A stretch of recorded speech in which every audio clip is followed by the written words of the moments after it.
Tahukah kamu ada orang-orang di dunia ini yang hidupnya diabdikan untuk berbuat baik, menjaga perilaku, dan membimbing umat agar hidup sesuai dengan ajaran Dharma? Siapakah mereka? Apa saja tugas dan kewajiban mereka? Dan apa saja syarat-syarat yang harus dipenuhi agar mereka mampu menjalankan tugasnya dengan baik? Penasaran? Mari kita bahas dengan detail dalam video berikut.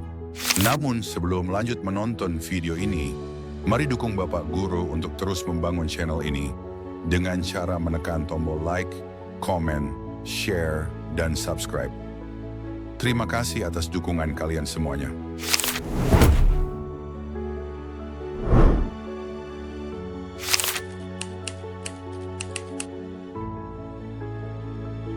Orang suci berasal dari kata orang dan suci.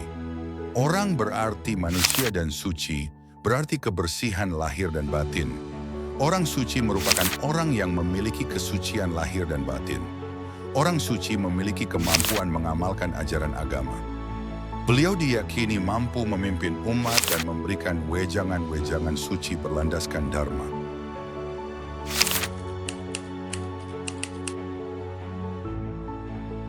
Orang suci agama Hindu dapat dikelompokkan ke dalam dua golongan, yaitu golongan Eka Jati dan golongan Dwi Jati.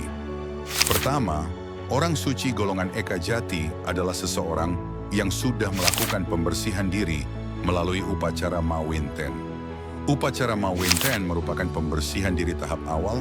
Setelah melakukan upacara Mawinten, ia disebut pemangku atau pinandita. Seorang pemangku sudah dapat memimpin upacara keagamaan.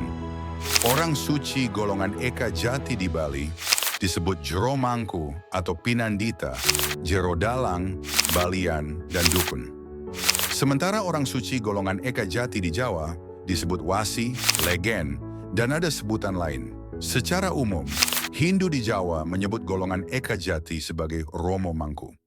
Romo Mangku memiliki peranan yang sangat penting dalam pelaksanaan upacara keagamaan. Di Kaharingan, Kalimantan Tengah, orang suci golongan Eka Jati disebut Basir. Ada beberapa jenis Basir yaitu Basir Upu, Basir Pangapit, Basir Pendamping, dan Basir Duhung Handepang.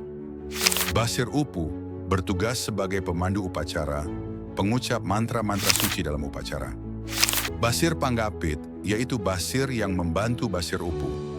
Basir Pendamping yaitu Basir yang membantu Basir Upu. Basir pendamping ini juga berfungsi sama seperti pengapit. Basir Duhung Handepang Telun, yaitu basir yang menghantarkan arwah orang meninggal. Arwah dihantarkan menggunakan lanting samben menuju Leutatau. Orang suci golongan kedua dikenal dengan sebutan Dwi Jati.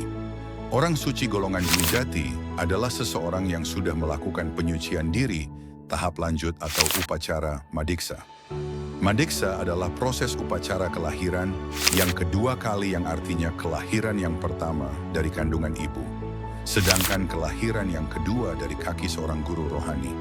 Setelah melakukan upacara Madiksa, orang suci tersebut diberi gelar Ida Pandita atau Ida Sulinggi. Kata Sulinggi berasal dari kata Su dan Linggi. Su artinya baik dan Linggi artinya utama atau mulia.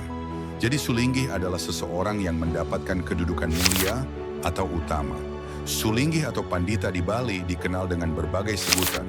Sebutan-sebutan Sulinggi diantaranya Empu, Pedanda, Bagawan, Resi, Duku, dan sebutan lainnya yang setingkat. Di Jawa, orang suci golongan Dwi Jati disebut Dukun. Seorang dukun berbusana sesuai tata cara etika orang suci. Sebutan Dukun terkenal di daerah Tengger, Jawa Timur. Orang suci di berbagai daerah disebut dengan berbagai nama.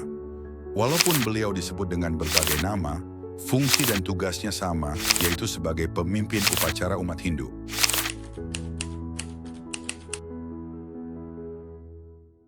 Sebelum menjadi seorang Sulinggi, calon Sulinggi melakukan tahapan penyucian diri secara spiritual. Proses pelaksanaan upacara Dwi Jati disebut upacara Madiksa.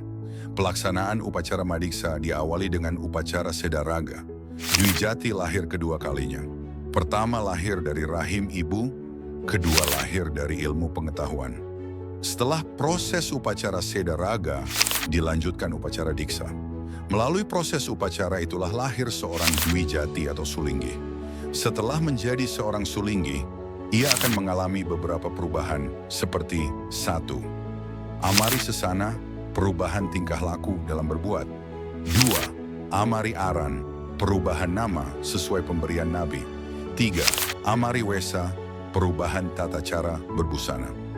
Sebelum menjadi seorang sulinggi, ada beberapa syarat yang harus dipenuhi. Antara lain, 1. Pria yang sudah menikah atau tidak menikah seumur hidup.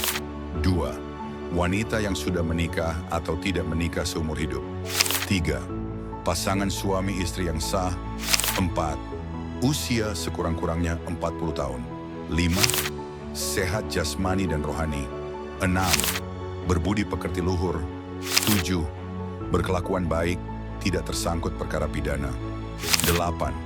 Mendapat persetujuan dari guru spiritualnya, nabi.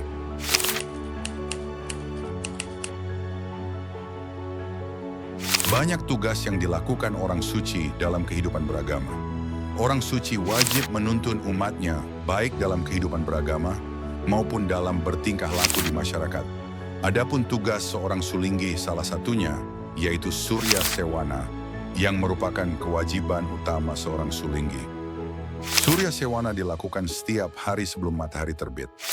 Pelaksanaan Surya Sewana bertujuan untuk memohon keharmonisan alam semesta beserta isinya.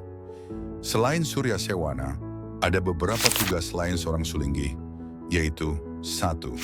Mengajarkan Weda pada umat sedharma. 2. Memimpin pelaksanaan upacara keagamaan. 3. Membina umat sedharma sesuai ajaran Weda. 4. Ngeloka pala seraya, memberi bantuan kepada orang lain. 5. Melakukan dharma yatra dan kegiatan lainnya.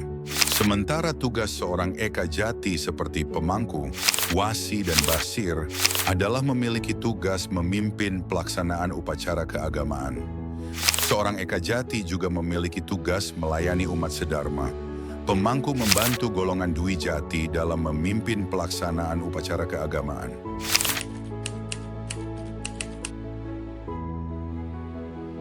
Pemeluk agama yang baik wajib menyisihkan penghasilannya untuk dipunyakan kepada sulinggi maupun kepada sesama. Orang yang rajin berpunia akan selalu mendapatkan keselamatan. Selain dengan jalan berpunia, ada beberapa jalan untuk memuliakan orang suci, di antaranya 1. Mengunjungi pasraman atau tempat orang suci. 2. Menaati nasihat-nasihat orang suci. 3. Berperilaku sopan kepada orang suci. 4. Memberikan pelayanan dengan tulus kepada orang suci.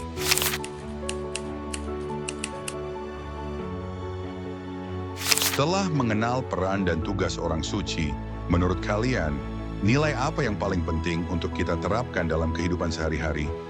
Tulis pendapat kalian di kolom komentar. Terima kasih telah menonton hingga akhir. Semoga video ini menambah wawasan dan menumbuhkan sikap menghormati kepada orang suci yang telah mengabdikan diri untuk agama Hindu.